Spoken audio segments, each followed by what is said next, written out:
Туғандар барсыздар бы 105 сериядан 2 бөлмөлүү сквозной планировкада батир издеп жүргөндөр болсо, сиздерге бүгүн өтө сонун вариант таап койдук. Юго-востоктогу Аскар Шакиров көчөсүндө жайгашкан ушундай легендардуу 105 сериядагы 5 кабаттуу үйдүн 1 кабатынан жаңы ремонту менен сквозной планировкадагы батир буюрса чыкты. Жаш балдар ойночу аянтчасы, унаа токтот жайларда өтө кеңири. Бул жакта мына Карл Маркс мектеби жайгашкан. Азыр жаңынан ремонт болуп салынып жатат, ошонун жанында. Бул тарапта турганда Макском Татан соода борборлору жайгашкан. Аскар Шакиров көчөсүнөн түз келсеңиздер да мына ушул жерден кирип кетесиздер. Аскар Шакиров 9 дарегинде жайгашкан ушундай 5 кабаттуу үйдүн 1-этажында сквозной планировкада үйү жайгашкан. Эгерде кимге кызык болсо, ушул видеону жакшылап көрүңүздөр.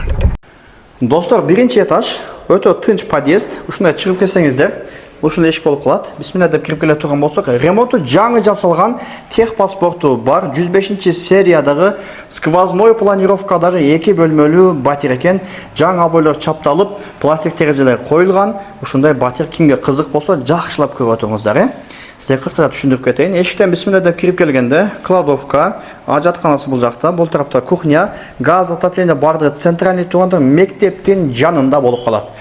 Бул тарапта конок тосуучу бөлмөсү двор жакта карап турат тургандар. Бул жакта болсо мына ваннасы жайгашкан, Аристон ванна бардыгы бар экен.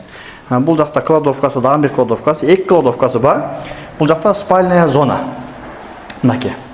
Отопление, газ бардыгы өтө мыкты деңгээлде иштейт экен. 1-этаж. Бул жакта ушундай бакчасы дагы бар. Мына жерде мектеп жаңы салынып жатат. Мектептин жанында Карл Маркс мектеби, Юго-Восток. Аскар Шакиров 4 болуп калса керек. Мына ушул сонун балконду ложа кылып коюптур. Ушинтип отуруп, сонуклуп эс алсаңыздар болот экен туугандар. Ошондой 2 бөлмө, сквозной планировкада техпаспорту бар, ипотека алуу жолдору да албетте каралат буюрса. Ошол, бул жакта конок тосуучу бөлмөсү туугандар, двор жакты карайт, двор тынч, өтө сонун двор бар. Мындай защитный немелерде коюлган экен. Эч ким кире албайт. Ошол кимге ушул батир кызык болсо, шашылып, жетишип, ушул 105 сериядагы 2 комнаттага өзү спрос өтө жогору. Баасы $68,000, дагы кичине сүйлөшүү жолдор албетте буюрса болот. Техпаспорту бар, ипотека алуу жолдору дагы бар экен туугандар. Ажатканасы экөөсү раздельный санузел. Кимге кызык болсо, эсен номерин экранга сонук кылып жазып койдум. Ошол номерге чалып буюрса, ушул батирди алып калыңыздар.